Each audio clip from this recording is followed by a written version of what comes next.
WRC could be headed to the Nürburgring, and the FIA presidential election could be changing things up just a little bit. Welcome to this video, folks, to General Notes. Try out a new kind of intro.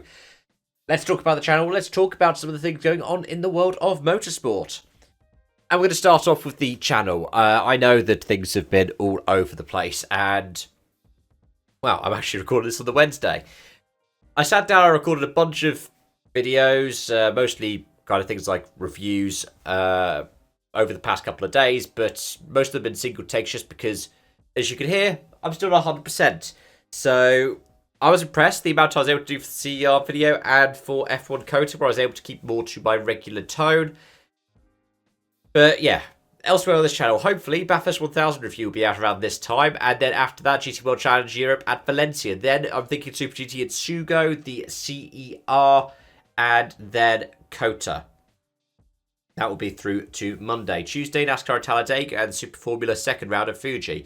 Or non-round, I guess. I know I've already recorded that one. Then we've got the preview for the Mexico City Grand Prix, the review for GT World Challenge Europe at Barcelona, the final round of the Endurance Series, and then next Thursday is the Next General Notice alongside Extreme H, possibly, and the Extreme E finale. The weird FIA World Cup stuff that I still don't really understand. Over on the other channel, CSRE, I did record a video for last week. I did do the voiceover because I was feeling ill, and I don't want people's first impression to be of me sounding a bit like this. I want it to be a bit more of me sounding like me. So, I mean, you can see that with the camera on, I am struggling sometimes to get through sentences because I'm still stuffing up a bit. But over there, we're at nearly 200 subscribers. We've hit over 1,000 watch hours. So in the past 6 months, I've gotten more watch hours over on CSRE than I've had in the past year over here. I don't know why that's happening, but I'm enjoying doing the CSRE stuff because it's not algorithm chasing, but it's a different kind of video production. It's a different kind of writing, different kind of putting it together, and especially where I'm looking at building it around different chunks that can then be put into short form content. That's a challenge that I'm really enjoying right now because it's something that I tried out on this channel earlier this year. I didn't realise how different the production style is, how different you have to be with your delivery, with your writing, with your recording, with your editing, until, well, tried it. Either way, I've got 2 articles I want to talk about this week. Let's get into them. And the first one is, like I said, the WRC is looking at going to the Nürburgring potentially. Central European Rally, formerly the Tri-Staaten Rally, run by the German, Czech, and Austrian authorities. It has its final WRC appearance this time around, and it looks like it might not return, just because you need to get funding from the 3 different states and approval from the 3 different states, which can be a bureaucratic nightmare. But apparently, Rally Germany could be back in 2027, and it could have some action around the Nürburgring, around the time that DTM would be in the area. That would be cool. DTM doesn't do the Nordschleife, so you could use bits of the Nordschleife if you wanted. You could even use the old Südschleife. I've driven there. That's quite nice. The roads around the Eifel region are quite good. I know we haven't got them in AC Evo yet, but I'm looking forward to when they do come in. I know lots of people are. But what I'm wondering is, if they're looking at the Eifel region, why not just do what Rally Ypres did when it was in the WRC?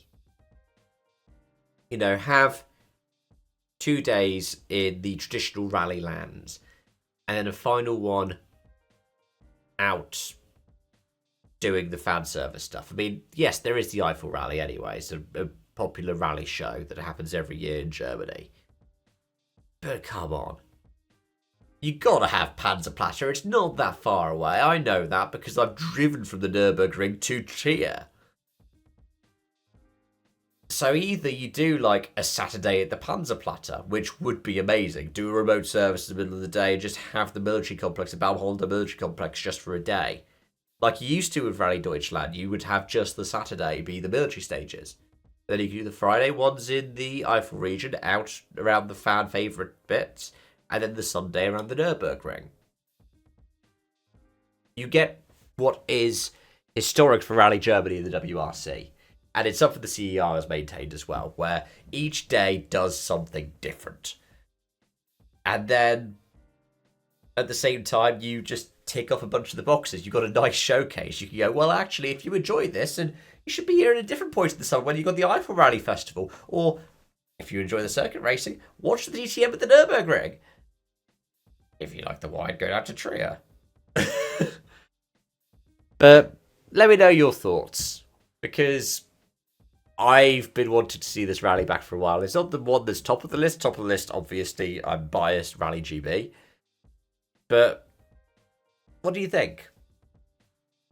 And what do you think about this? The fact that Mohammed Ben Sulayem might be unopposed in the election campaign this time around for the FIA. Now, there are 3 different people who are running, supposedly. Tim Mayer, Laura Villas, and Virginie Philpott. But there's an interesting quirk in the system. You see, when you pick your candidate, well, when you announce your candidacy, you have to pick a roster of your vice presidents. They have to represent, at least in one case, each of the global regions for the FIA. So you must have somebody who's North American, one person who's South American. Europe, then I think, is Africa lumped in with the Middle East?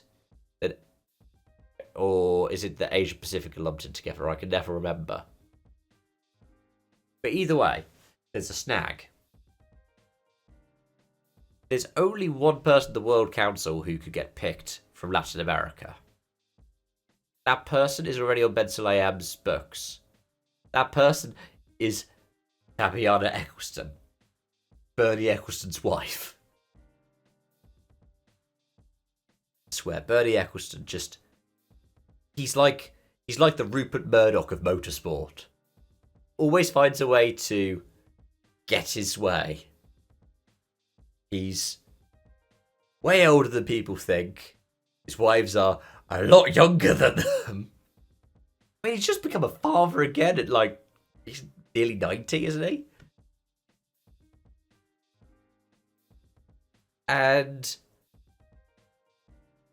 yeah, just finds a way to make the world an interesting place, let's say. The FIA love their rules. They love being able to make their rules. They love being able to force people to comply by their rules when they know that they can't. Like, I'm not somebody who does anything with the FIA. I'm not going to get a $10,000 fine for speaking my mind on this. But it is fascinating the kind of way the rules and regulations tie up here. I mean, I'd be interested to see what kind of rosters any of the other candidates would put together. Because Mayer just seems to be the I'm not Ben Sulayem candidate. Whereas Villas and Philpott, they seem to have broader manifestos, but they don't seem to have the same kind of reputation, I guess in some cases notoriety, that Mayer does. I am going to just keep following this though, and as more developments come through, we can talk more about it here on the channel.